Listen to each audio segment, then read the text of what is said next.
Welcome. Hello, it's working? Okay, perfect. So good morning. Welcome to this book presentation about El arte de subir y bajar la montaña by Marcos Peña. In today's rapidly evolving world, leadership is often misunderstood and idealized. In his new book, Marcos Peña, former chief of cabinet during Mauricio Macri's presidency in Argentina, invites a deeper exploration of leadership, focusing on personal connection and mental health. Marcos' book, The Art of Going Up and Down the Mountain, highlights the importance of mental health in leadership to prepare leaders to exercise a more connected style so that they can promote healthy decision-making processes. Leaders thrive when they foster empathy, presence, and emotional expression, cultivating deeper relationships. Through his book, Marcos aims to humanize leadership by emphasizing connections to oneself, others, and nature for healthier and more effective leadership in today's frenetic world. Marcos Peña is an Argentinian politician, political scientist, and author. He served as chief of cabinet of ministers during Mauricio Macri's presidency from 2015 to 2019, and played a key role in Macri's presidential campaigns in 2015 and 2019. Peña began his political career in Buenos Aires, where he was elected a city legislator and later appointed general secretary. A founding member of the PRO, he is considered one of Macri's closest advisors. He studied political science at Torquato Di Tella and has authored another book titled We Are, an Open Invitation. So with that, let me open this conversation. I mean, I finished Marcos' book a couple of days ago, and as I was telling him, I think it's a very interesting read that goes, I mean, beyond what we describe in this introduction, beyond his view of leadership after an extremely important career in Argentinian politics, towards also policy management, forming teams in public administration, that it's an area that it's often overlooked, maybe by HR consultants and by people talking about leadership. And I think at one point in the book, you said, I never took a class on negotiation. I never took a class on forming teams. I never took a class on many aspects of that were the core of what you were tasked to do. I think we didn't, and most politicians in Latin America don't receive any formal training, no? And obviously, a big part of the book is how, by maintaining some balance between your personal life and your professional life, you think you became a better politician, a better leader, and much more helpful to the president and to the country by trying to exercise a style of leadership that is different from what we commonly see almost everywhere. No? So with that, I think the best thing is to start with a brief introduction on your side on what's the book about, the project that you started, no? That when you left politics, you started a project. Part of that was the book. Part of the project was conducting, I think, 50 podcasts with 50 people in positions of leadership that are your age. I don't know if they're exactly 77 or at least around 70, being born in 77. So, and obviously helping people address their leadership style and becoming a better leaders through your advising activities. No? So with that, I mean, go ahead and tell us a little bit about the book, your project, and we start a conversation around that. Thank you very much. Thank you for the invitation. Really a pleasure to be back again here. I was remembering 7 or 8 years ago when I was chief of cabinet. I really love this university, so it's really a pleasure. After I left government in December 2019, after 18 years in politics, I realized that I had to start a journey of understanding what I had lived in that extreme situation, especially in the 4 years of national government, So I started this personal journey that led me to unveil, in a way, for me, this human dimension of the leadership experience. I had studied political science. I had worked in all levels of government and politics.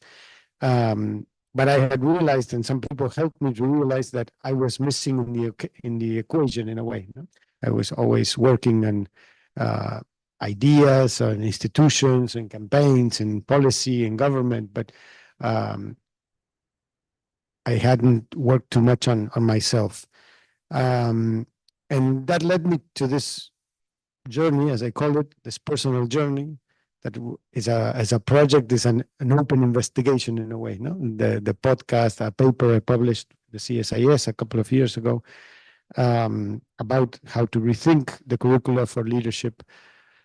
The podcast, as you said, talking to people of my generation that had lived extreme leadership situations, but in different disciplines and different countries: artists, sports people, business people, scientists, politicians.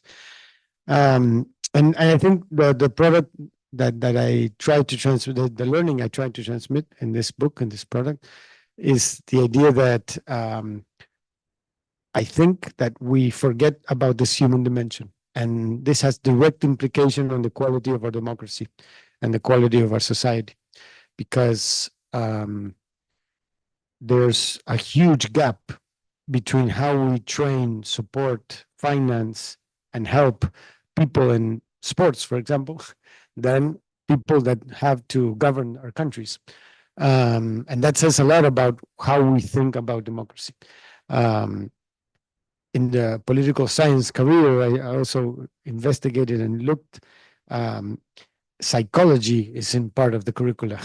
How we work, how our brain works, how our brain connects to other people is not part of the curricula. And I think that comes from this a little bit like impersonal idea about leadership.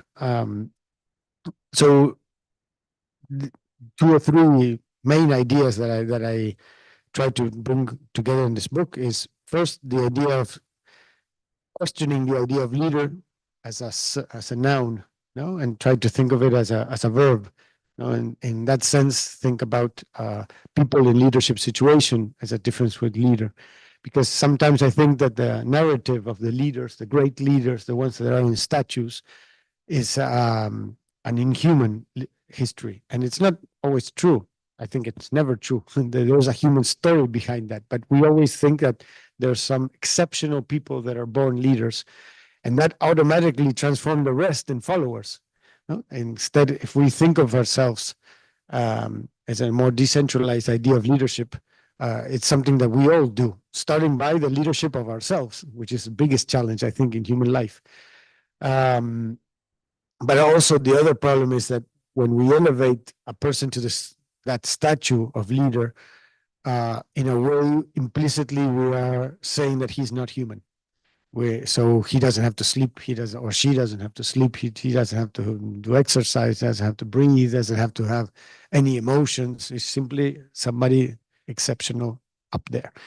The second idea that comes together with that is this idea of the mountain. No, we have been formed, I think, a lot in this idea of a linear career to upwards, and the more upwards we are, almost the better person we are. No, our feather suit, in a way, defines us. So if we are very important, if we had very linear career to the top, but the reality is not like that. The reality, I think, is much more more cycles, where sometimes you have a big challenge in your life, a big mountain, a smaller mountain, a medium mountain, but that has a cycle of ascent and then of descent.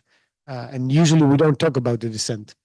And that brings 2 problems. The first problem is underestimating the cost of being up there, which I think we have to start thinking about as trauma, because our nervous system isn't designed to be in an extreme situation of leadership. And if that is trauma, then when we go down, we need help to process that trauma, because if not, we are going to perpetuate, in a way, that conflict, that situation. And we have probably seen a lot of people that 20, 30, 40 years afterwards, they were up top in the mountains, still talk about their experience and how important they were. And, you know, and a lot of times we talked about those people as narcissists, or, but I think it's they're victims in a way also. It's a different way of looking at it. And this idea of the mountain then also, I think, helps the idea of understanding what you need in each moment. No, when you're preparing to go up, when you're going down, you need different tools, different moments of help. And I think one of the big omissions, and to end this introduction, that I found is that we don't have any structure prepared today to take care of people that are in leadership situations. In terms of a sports person in any sport has a whole institution working to accompany that person to get the highest performance possible. But the people in the most important leadership situations in any type of institution are on their own. And I think that's something we have to think about. And that's part of the project now I'm working, this Basecamp project, is how we can work in rethinking how we train, support, and help people that want to work in leadership situations. And I think that that's a big challenge. After that, well, as a conclusion, also the introduction, I think that the 9 dimensions that I work in the book are a little bit what I learned about this idea of how to have an objective, which is leaders that are connected with themselves, with others, and with nature. Because a lot of times I think that a lot of the support structure, especially in companies, are only about optimizing high performance. But I think that why you are trying to lead is also important. And this idea of an ethics of compassion, of understanding the transformative role you can have, requires working your mental health, requires working your physical health, the connection to nature, training this idea of how to think about building teams and working in a team and thinking about collective leadership. But well, we can talk about that afterwards. So I mean, one question is when you started different challenges in your career in politics, and obviously one I would think of your last challenge, what that was being the chief of cabinet, that as you describe is kind of an in-between between a US chief of staff and a prime minister, and that's how the Argentinian constitution defines this position. Did you envision to some degree the challenges that you were going to face? And did you reach out for help, advice, etc.? Or, I mean, obviously what we read in the book, it's all your ex-post assessment of what happened, but did you have any idea what was coming and that you wanted to address the job in a different way, and therefore you kind of strategize on how to do it, and some of the things that you tell in the book were actually implemented as a strategy, or was just intuition? How did you approach the job at the beginning? Well, again, I think that the mountain metaphor is useful there because afterwards I talked to a lot of people that I had been 8 years in the city government of Buenos Aires with high exposition, conflict, difficulty.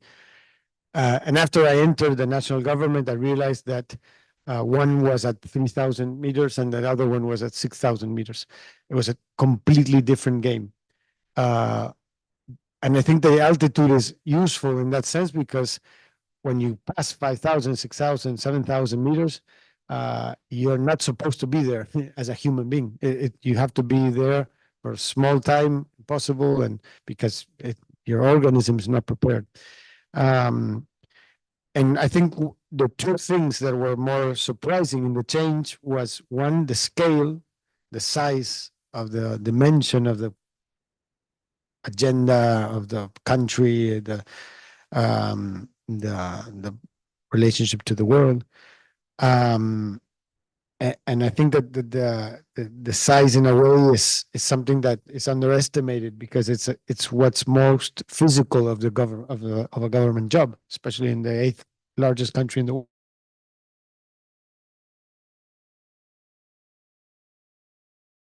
The level of exposure. I was talking in the book about a thing that I liked about Will Smith in his book when he says, I found out that there's a fame at radio level, music level, there's a fame at TV level, and then there's Hollywood, which is a completely different fame. And the same thing happened to us. It changes your relationship to everybody. In that context, I think we had a lot of intuition, especially because Mauricio, our president, always talked a lot about a lot of these things. That's what we say. He was born in the mountain. he always had a lot of power, so he had a lot of ideas about the risks, the challenges, how it was important to take care of the family, of your body, of the team. But I think that there was a lot more to be done than what we had. We were, I think, a little bit like when you're at 5,000 feet without all the right equipment. So I think that the combination of what we already had as intuition plus the experience permitted in a way to have more clarity about what I would do different. No, and I think especially it's the importance of taking care of yourself. And that I was very low, I think, in terms of what I could have done. Second, the importance of the team, not so much in terms of performance as a government, but more in terms of support structure, no? In terms of sharing the burden a little bit more. And third, in terms of expectancy also, and understanding that the humility of these positions is very important, not only in terms of the power situation, but in terms of what you're going to be able to accomplish. No? Understand that your contribution is going to be probably smaller than you think it's going to be, and that's okay in that way.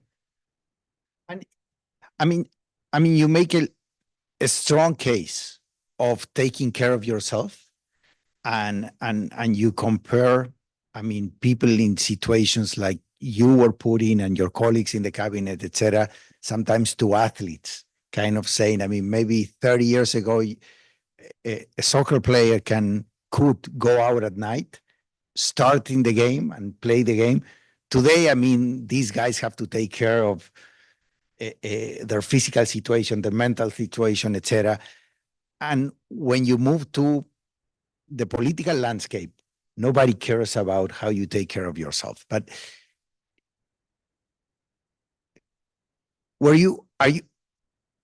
can you tell us, or did you see many situations in which the lack of taking care of yourself actually had a significant effect on decision making? You actually, you saw a lot of people performing significantly below their capacity because they were really exhausted, people going into some degrees of depression or whatever, no, but that the stress really got to them, and that actually had an important effect on their performance. Definitely. Several things there. The first, almost every situation that I had to administer in that position with other governments inside the government, with other people in civil society, businessmen, judges, anything, basically is an emotional situation. It's basically a conflict because he doesn't give me the space, he doesn't give me recognition, I don't trust him. So what I learned afterwards, working with psychiatrists, psychologists, neurologists, is how you are living in a way, if you sleep or not sleep, if you do exercise or not, if you hydrate yourself or not, conditions your emotional response. So if everybody in power sleeps very little, has a lot of alcohol, drinks a lot of coffee, doesn't do exercise, then everybody is overreacting to anything. So that blocks a lot the system. That's the first thing that I saw. The second thing is that when you lose connection to yourself, you lose connection to others. And maybe not so much in the efficient, pragmatic agenda, but in terms of the validation of the other one, the possibility of understanding where the conflict is. You're working like a 30, 40, 50% less productive than you could be because you're not so sensitive to what's really happening. And I think a third one that it's very interesting when you start studying what's happening in sports. In the last 10, 15 years, science and sports got together.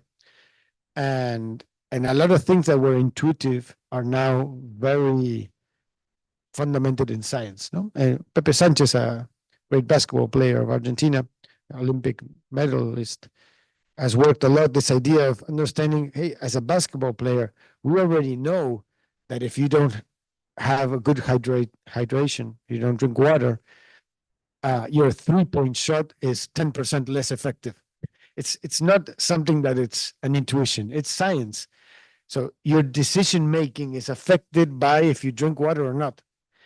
And he says, when I see people, at the end of the day, I played basketball. It wasn't so important for people. But when I see people taking giant decisions, having not slept, having not hydrated, I see that they're taking bad decisions. So I felt that in a lot of ways. And especially I felt that looking back. And the last part that I think is very important is in the comparison is that the support structure is absent. No, a president today of any of the Latin American countries, but also of here or Europe or most developed democracies, the same, work with the same structure of support in terms of physical and mental health that presidents 50 years ago or 70 years ago. It was basically nothing. And I say, what does that tell us about what we're doing in terms of our democracies? No, and I felt that was like an eye awakener in a way, an eye opener after I left. And so the podcast felt a little bit like group therapy. Absolutely. All this, including the book, is a shared therapeutic experience, and sharing it is part of the therapeutic experience. But I needed to talk to other people that very young had high responsibilities to understand if they had lived similar situations than me.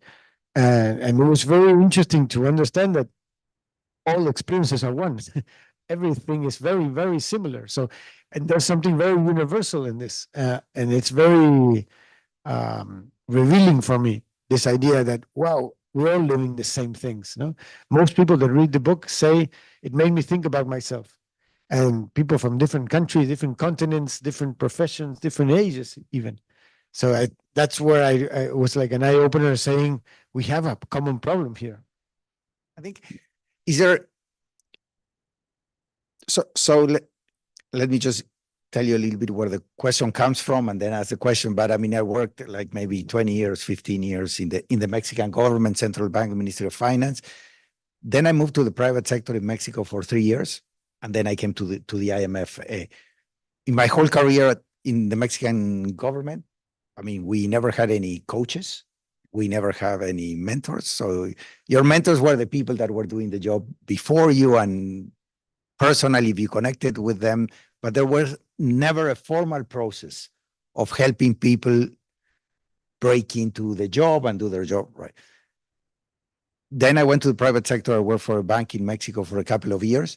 And they put me a coach. We had a group coach. And then I came to the IMF, and one day having my end of the year talk with my supervisor, she asked me if I was working with a coach, and I told her, look, I have more coaches than Lionel Messi. No, so, but do you see any government in emerging markets, advanced economies, that it's implementing some of these practices that now are very common in the private sector that you're describing, that are needed for people in positions of leadership in government?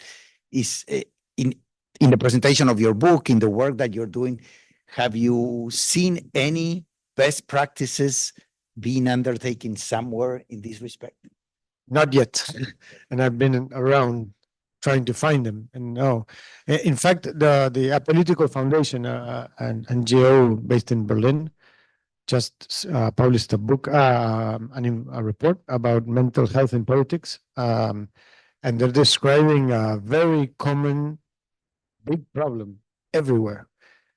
Because again, the pandemic changed everything, no? And in a way revealed a problem that I think was already there, but now is more and more urgent, especially also because the younger generations entering government and politics are more reactive to this than the older generations that were a little bit more disconnected in a way. So no, concretely, I haven't found, not even close yet. I think that everybody's still working on burnout status. And let me tell you also about companies. The other day I was seeing a report on mental health in startups. I think it was in Silicon Valley. 70% of founders were reporting severe burnout. And only 10% were saying they had support structures. Because again, a lot of times, not always, but a lot of times, coaches are, in a way, maybe making the problem even deeper, because it's about how you can perform more. It's not how you can connect more. So in a lot of the podcast and apps and information about this idea of biohacking, and you have to wake up at 5:14 and look at the sun in a separate way and get in the ice bath, and then you're going to be more productive. I think that could be part of the problem in a way, no? Because it's not about how we can become more productive only, but why we become more productive, no? And I think that that's still something that it's not so developed. So let me turn the conversation a little bit to other parts of the book, and maybe to what you did in government, in politics, etc. That it's social media, technology, and in the book you speak a lot about the role of technology and social media in politics and also affecting mental health and the way you work. And I thought that was a very interesting part of the book. So it would be nice, I mean, in this conversation, if you tell us a little bit how you dealt with social media, how you use social media to transmit your messages and to campaign, and then maybe at the end or the beginning of your answer, tell them, because I read it, I mean, the anecdote with the Angry Birds. Yeah. Well, I think that part of the growth experience from where I started in 2001 and finished in 2019, the political experience. And in those years was the boom of the digital revolution. We started the city government in 2007 when the iPhone was launched. 2008, already we had a social media area of the city government, very, very early. We tried to think all the time about how we can use this technology to have a stronger tie with the community. And I think that the main thing that happened personally, and also as government, as the years passed by, is understanding that the cell phone, more than social media, is something that is very subversive to all the institutions you're working in. It shifts power. But the institutions don't adapt to that. So you have a problem where you have the same old institutions and you have a new technology that is shifting how you live as a human. The biggest challenge by far in that sense is WhatsApp, especially in the countries of ours where we use a lot WhatsApp, because it shifts how you're accessed in a way, and the amount of access you have to administer directly in your cell phone. But also social media, because it exposes you constantly to feedback from people. And our nervous system is not prepared to receive so much feedback from something that is crucial to our lives, that is accepted to others. It's something that goes back to our hunter and gatherer situation. No, if you weren't accepted by the others, you could die.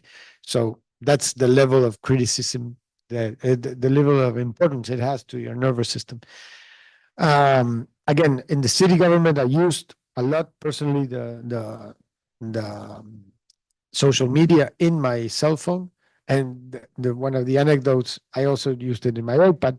And one day I was having a lunch with a couple of people in a newspaper, and suddenly my phone started to receive a lot of messages. And I learned there that my 4-year-old had grabbed my iPad that I had left in my house, and had surpassed a certain level in Angry Birds. So he had automatically tweeted that I had surpassed level 58 in Angry Birds. So it was like very funny in a way, but also very stressful in that moment. People saying, "I go to work. It's a Tuesday at 3 o'clock, and you're good at Angry Birds." And looking back at it, that anecdote, I'm more embarrassed about how I got angry with my kid, that I, at the end of the day, just laughing about it. Like it's not. But a lot of times that happened. And a few years later in the city government, in the national government, a month after we entered government, I tweeted because somebody else had tweeted that we had resolved a case that was very high in the public attention. And it was a mistake. So that day I deleted all my social media, said this, I have to put a team to do it and have a larger distance. But to the end of the government, the WhatsApp was really something very challenging, especially because I think that you have to answer WhatsApp. So it doesn't matter who it is, that it could be anybody that doesn't know you. It could be a journalist. It could be a mayor, anybody. And that's why I thought of this idea of digital nutrition in a way, no? To when I started learning about nutrition much more than I knew before, about what we eat and how that makes us sick or not, or healthy. The understanding that how we consume our digital content is exactly the same. It could make us sick or could make us healthy. But since it's so recent, there's no experience. I never found anybody in the world that is exposed publicly that knows how to resolve this cell phone issue. And the first good idea, I think, is to recognize we have a problem. We created something we don't know how to use, and that when we share that, or we mix that with high exposure situations, it's very complicated. One anecdote that was very graphic for me was a Colombian golfer that I interviewed in the podcast. Told me that he had the tragedy, very famous golfer, tragedy that his three-year-old daughter died of cancer. And when he was in the hospital in the last days, I think he received like 3,000 WhatsApp. And he said, at the same time, I loved the support they gave me. And at the same time, I hated them for stealing time with my daughter. And I think that that's very crudely is part of the great conflict in a way, no? Of having too much information and that you can't process. And in the campaign, I mean, I remember a meeting that we had with you that you explained a little bit how were you using social media for the campaign through WhatsApp groups, that it was less maybe through Twitter or those things, but that in Argentina, everybody was part of a WhatsApp group, and that you were using it, I mean, to reach out to your voters, et cetera, and to disseminate information. But on the other hand, also, you and President Macri had this very down-to-earth traditional way of campaigning that you called the timbreo, no? So how you devise that whole strategy where you mix social media, you use traditional methods, and in that sense, what were the discussions between doing more traditional campaigning versus focusing much more on data, social media, etc.? Well, it all was born in a way in this shift of understanding that the main character of our story was the voter, not the candidate. We learned that in the city government. We implemented that in the city government, and all our communication always was about the power of the people, more of the power of marketing. And as years passed by and technology shifted, we always try to make a combination of a very body-to-body approach and using technology as a way to massify an individual conversation.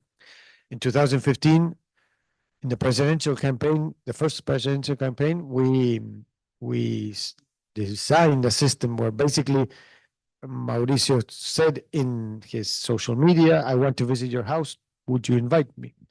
And that it began a 1.5 tour of the country where he visited, I don't know how many, 100 houses, I think.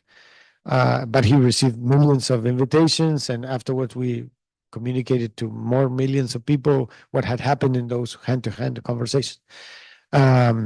Afterwards, when we were in government and we maintained the timbreo, this idea that everybody in the government had to go on Saturday morning to go visit a different part of the country and different part of the neighborhoods and knock the doors and say, and one of the, and connecting to the other part, one of the main importance of that activity was a therapeutic activity for government officials to understand again the importance of why we were working and doing what we were doing, and it was very, very important for them humanly in a way to maintain that human touch. And afterwards, at the end of all this, where we introduced much more this idea of networks of people that led to the Si Se Puede march and the 2 million people in the streets. I think it was always a tension or a challenge in terms of interpreting the emotional moment of the people, and what they needed and what they didn't need, or what they were willing to do and what they weren't willing to do. But basically it was never about data. It was never about social media as a vertical tool. It was always as a platform for that conversation. And I think that was especially from our city experience. It's always more challenging in a national level, but I think it's always has to do at the end of the day about the energy you create between the people and yourself. So, going back to leadership, you make this important distinction in the book between leaders, persons in positions of leadership. And then at the end of the book, you also talk about, you don't say anybody can be a leader, but you say, with the tools that we have at our disposals, we also need to have this conversation in which people feel empowered to take action and to be leaders in their own way. So how do you see these different levels of leadership? And when you bring it down to a more individual level, a student, the manager of a factory, etc., what activities can they see themselves undertaking to take advantage of this new space of exercising leadership? A couple of things. First, it's one of the first moments in the history of this idea of leadership where leadership and influence, or power and influence, are not tied together in an institutional role. Before, you have to work to be the president of an institution so somebody could listen to you, because that was like the validation that you're a leader. You obtained that role. Today, not only is it not exclusive of institutional roles that you can influence other people, but almost that it's easier to do it if you're not in an institutional role, because we are all less trustful of institutions than before. So this is, I think, is a first shift in a way from this idea that the decision to impact other people's lives, to try to make them better, to try to inspire, to try to help, to try to contact in a way, to understand, is in everybody's hands today. The big difference in any case is the scale, but nobody controls too much the scale. The difference between somebody that reaches millions of people, a YouTuber or an influencer, or somebody that doesn't, isn't a university course in a way, or isn't a defined path. It's something that happens because that there's an open market in a way all the time for that connection. it's much easier to do that in a negative way because the algorithm in a way is gives you a reward for that. But it's also possible, and I think there are a lot of examples in a more different way. But also, I think that when you understand leadership as a verb, something that is a common situation, first you have to understand that you have a challenge of leadership with yourself. So this idea of working on yourself, and there's thousands of years of literature about this, is and should be, I think, a project that's always in your agenda. How much you take care of yourself, how much you work yourself, how much you understand yourself, how much you evolve as a person is one challenge that's common to everybody. The second is what you have around you. Everybody has people around them, no? In a family, in a work, in a university. And if you understand that that situation is also a leadership situation, I think that it gives you power in a way to say, well, how can I relate in a different way? How can I become a little bit more responsible about what's near me? Because sometimes, if not, a lot of us has lived or suffered this idea that, no, I'm a leader, so I don't give any attention to my kids or to my family or to my friends because I'm in a very important situation and nobody. No, come, that's part of your leadership also. And sometimes that small scale reveals a lot about what you do in the large scale. So that it's the community or the interest zone or the different aspects that you want to push. And I think, again, a big challenge there is to think not about that leader in a statue on a horse. Say, I'm going to lead and I want a lot of followers and I want to be, and that's going to be my measure of leadership. But is who do you connect with that has the same ideas, the same values, that wants to do the same thing, and you can create a group that works together in that, no? And so, and that scales to wherever you want to scale it, I think. But that's a little bit like this idea of separating the idea of leader from the institutional role and embracing this idea that in a way I think reduces a little bit the anguish of the parts that we don't like about our society. No, we're not just spectators waiting for a good leader to come. We are part of a community that in a way it's related to this idea that I found when I saw what happened in the world, the backstage, no? This idea that nobody is in charge, no, nadie maneja nada in Spanish, because if not, we're waiting for somebody to resolve our problems, and that's not going to happen. But in a way, politics works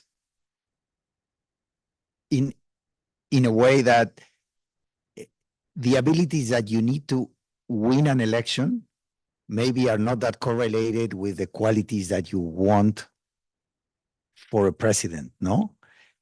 Elections kind of prize the hero, the big heroic vision, etc.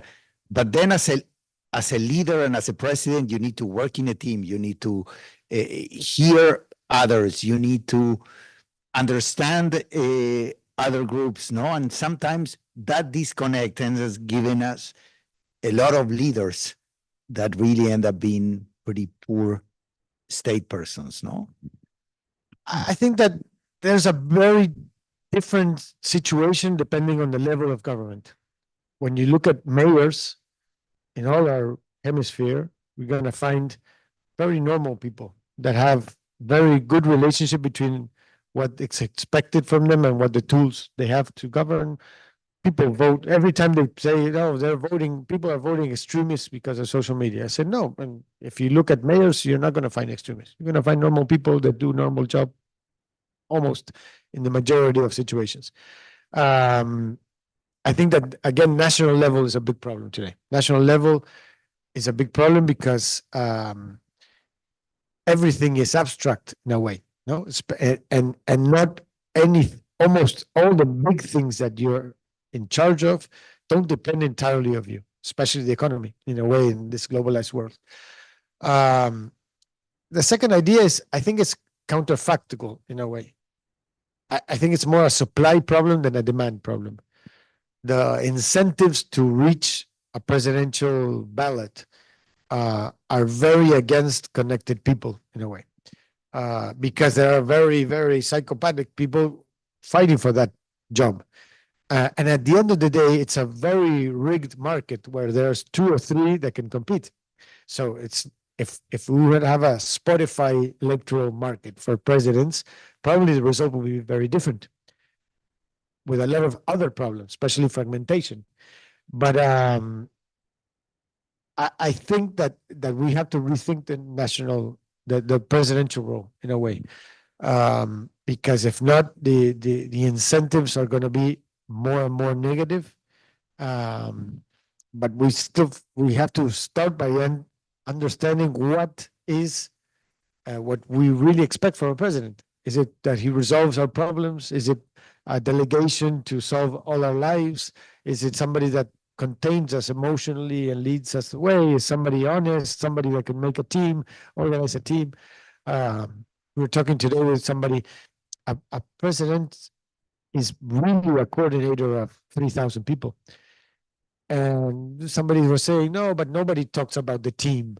Well, we talked about the team and we won because we talked about the team. And afterwards, our party lost because they didn't talk about the team. So we are an example in a way that it is possible, I think, to go down in the level and do a more connected narrative.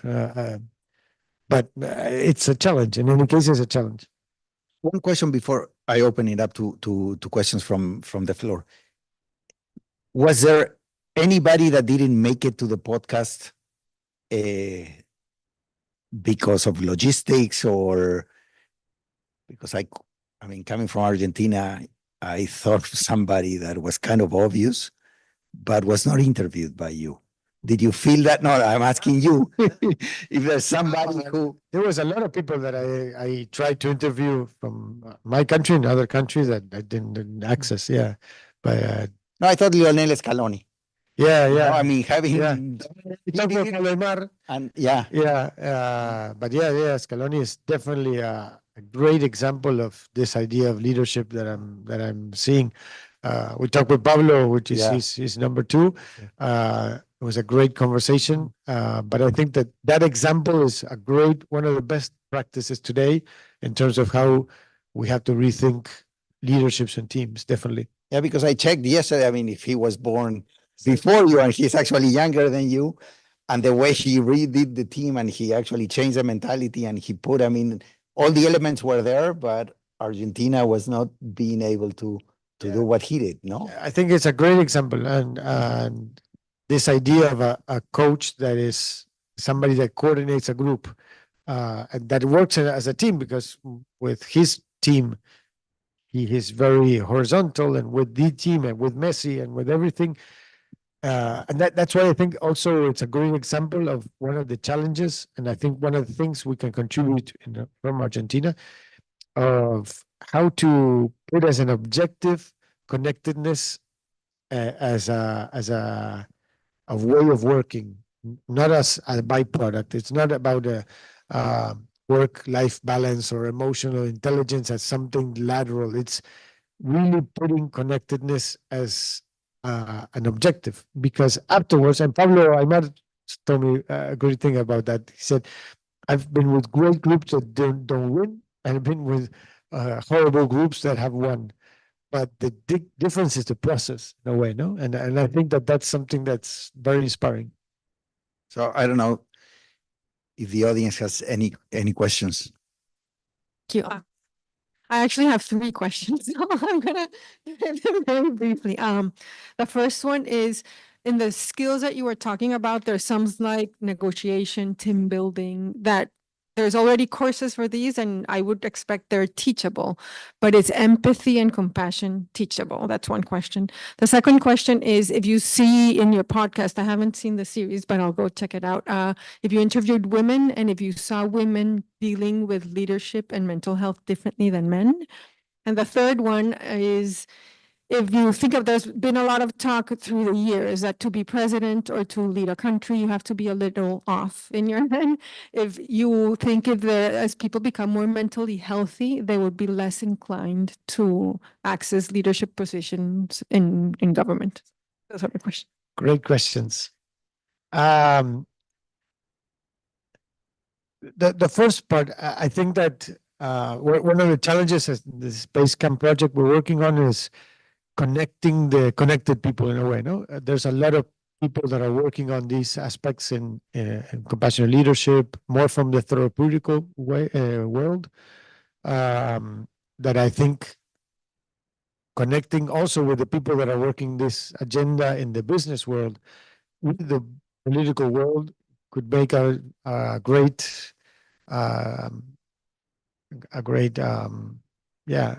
synergy in a way.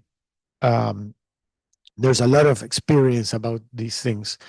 I think in practical terms, and one of the things that helped me a lot working with Lorena Jóvenes, a neurologist that I work with in this compassionate therapy, is meditation. Meditation, I think, is a tool that should be practically universalized in a way, because it's probably one of the best tools for training compassion and training empathy. But also, I think that it's not the only thing. It's more also about understanding, and that's a little bit the spirit of the book, the different dimensions that are in game to obtain this. And one of the dimensions also is the intention part, no? This idea of a little bit of the shared humanity perspective in a way. So how do we understand leadership as something that tries to bring people together more than divide people? And yes, I think that it's a big challenge, but I think it's possible. Because also when you look at negotiation training or other type of training, I think many times it's like a little bit artificial in a way, because when you are in the reality of negotiating or working, a lot of times, and I've worked in a couple of years, these years in a couple of examples where I had to help facilitate groups that were very divided in different countries and had to work together. There's almost never this human dimension of turn off the PowerPoint, leave your cell phones and try to first get to know each other. I mean, you're human beings and you're working like you're not human beings. You're political leaders or you're, so something like very back to basic in a way, I think that we have to work. So it's not, again, like biohacking. The second question was women. Yes, I had a lot of women in, and that's something that I was very interested in. I definitely think that women are better prepared, and that there's a lot of science in this for this type of leadership, and at least we should have a much more balanced mix. It was very difficult to find a lot of examples of people that already, of women that already had high positions from very young. All the women I interviewed gave a common diagnosis that everything they had accomplished was twice as hard for half of the advances. And this idea that the human perspective is even less attended in women, especially in young women, with maternity, for example, or with the exposition. It's also very studied that women have much more sensitivity to the attacks and everything that happens in social media. And I think that's very important, again, working, and this is something that I'm trying to tell people or try to talk about with people of the economic elite of our countries, is that we need much more investment in structures that help women leaders or young leaders or minority leaders to try to advance in leadership positions, because there's not enough help today around. And last was, that's the question.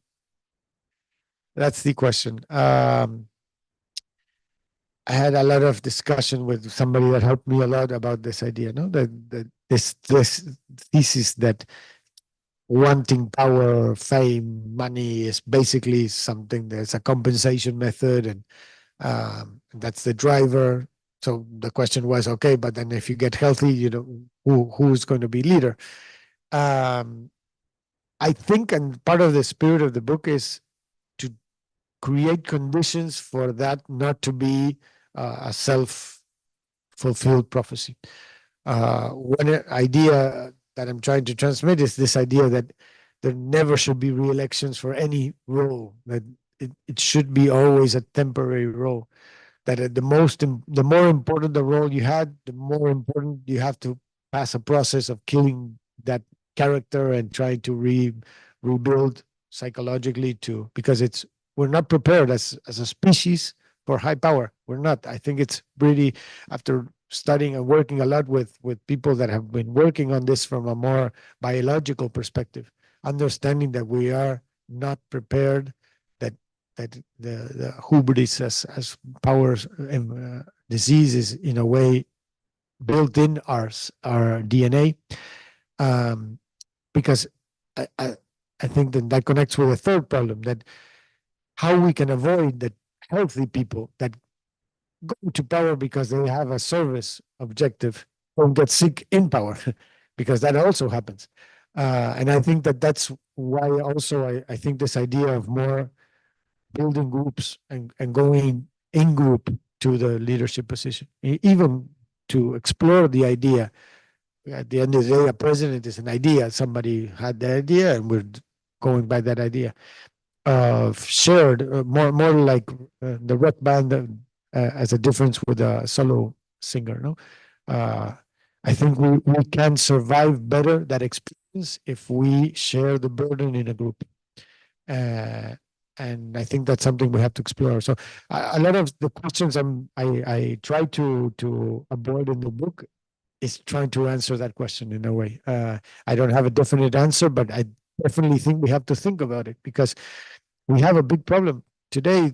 Democracy is very fragile. It always was. It's a very, very, very young idea. It's a very exceptional idea, and basically it's made by people.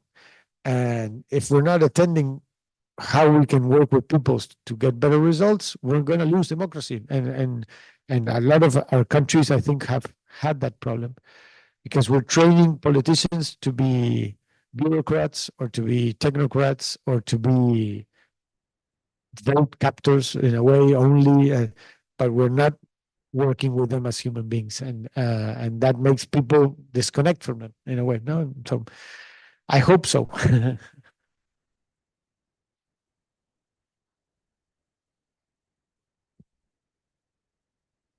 Thank you. I wanted to know, what do you think are the biggest differences between the leadership styles of the last presidents in Argentina, from Cristina to Milei? What assets do they have? What faults do you see? I think that starting from now, no, what happens with leaders like Milei is that they have a big bonus in their relationship to the people because of their authenticity in a way. And I don't qualify the authenticity, but I just say his way of being and communicating is much more easy for a lot of people to relate to than the traditional politician that doesn't a hair of his face or her face. So I think in a way that's his asset and that's his weakness also, because afterwards you have to govern, and governing is very different from winning an election. And he has a shorter skill set in that sense because he has less experience. So it's part of the challenge that a lot of the presidents that have reached power with his similar story, depending on the country, depending on the story, but it's very similar with Boric or with Castillo in Peru, or with Bolsonaro, or maybe with Trump. that usually they are one-term presidents, no, because it's very difficult for them to anchor that idea. In a way, also for Mauricio, because he was also an outsider reaching power. I think that Fernandez is the problem of well, a lot of these things altogether, no? In terms of somebody in a way outdated in a way in terms of understanding what the world was like, no? And the problem of somebody very bureaucratic in the political way in a very exposed situation. I think that he underestimated in a way the costs that personal cost beyond every other horrible thing that afterwards came afterwards. But it was pretty clear all the 4 years that he was living in a very unbalanced way, no? And he was trying to tell everybody that that was part of his patriotism. And some people bought that idea. I think that now it shows that it's not patriotic to live like that. And Cristina, I think, also is somebody very authentic in a way. You know, she has a very strong connection to a part of the voters. And she has been consistent in her way of leading or representing people, the same as Mauricio, again, in a different way. I think usually leaders that are able to consolidate a relationship with a part of the people usually are consistent, you know, in terms of the way they are. Even if sometimes you look and you find inconsistency, but I think in the relationship they are consistent. Oh, there's another question. What is your perspective in terms of the economic, social, and political situation in Argentina today? Yeah. I'm a born optimist. I think that the first thing is the perspective in terms of the world. No, I think that as a country and as a region, we are in kindergarten. We are very, very, very, very young countries. I don't buy the narrative of failure. I think that it's unfair on ourselves, and especially it's paralyzing and self victimizing in a way, no? Self-justifying. I think that the world is entering a very complicated moment, or is getting a deeper and deeper problem every year. And our region and our country has a big opportunity, but I wouldn't put the opportunity only in terms of how much our GDP can grow or how much we can stabilize macro. I think we have an opportunity to learn from the good things that other developed countries have done, and also learn from the bad things, you know? And especially in terms of the human costs of development in the developed countries. I think there's a big lesson to learn. I think we have to be a little bit less copy-paste when we think about our institutions and our policies. We have to be a little bit more on the ground. I think we have a giant challenge in terms of our economic elite, which I think is the main challenge, much more than the political elite. And I think it's common in the region. It's not only, it's very common, and it's very useful to work in several countries to understand how common our situations are. And in that sense, I think the economic elite has a big challenge, especially in terms of the emotional tie to our countries, and to understanding a different perspective that takes them out of the victimization of, as I say, being entitled to all the good things they have and zero responsibility to all the problems their countries have. I think that that's basically a bit childish, and I think we have to grow up in a way and to be able to think about our role in the next years, of how we can step up in a way, especially because of the poverty challenge. So basically, I would say that I'm optimistic. I think we have a huge potential of great places to live. I think that my country is the best place to live, despite all the problems. Every country has problems, but I think the same for a lot of countries in the region. No? And yeah, And the last thing I would say there is it's not so much about the president. I think that the big problem we sometimes have is this idea that the president is in charge, and when we get the right president, we'll do the right reforms, and then everything will be solved. And I think that that's not true. I like to do an exercise of saying, what are the 100 most powerful people of our country, of any country, but in this case of Argentina? No more than 5 are in the Casa Rosada, no more. There are 95 outside the Casa Rosada. But 90% of our debates, of our conversation, is about those 5%, and almost nothing about the other 95. And that's not something that's designed. People work for that. People pay for that. People pay for being below the radar. And I think our challenge is to debate everything, not only the 5. And our biggest challenge. So I hope this government does everything good and everything well, but even in the best scenario, or even if you hate this government and you think the worst scenario, the impact will be much lower than we think. No? And we have to open broaden the scope. Okay, so with that, I mean, Marcos, thank you very much for coming to Georgetown, for sharing your thoughts around the book, the podcast, and especially, obviously, all your innovative views on how we should approach leadership and how people should see themselves as leader and prepare to develop their leadership styles to influence others.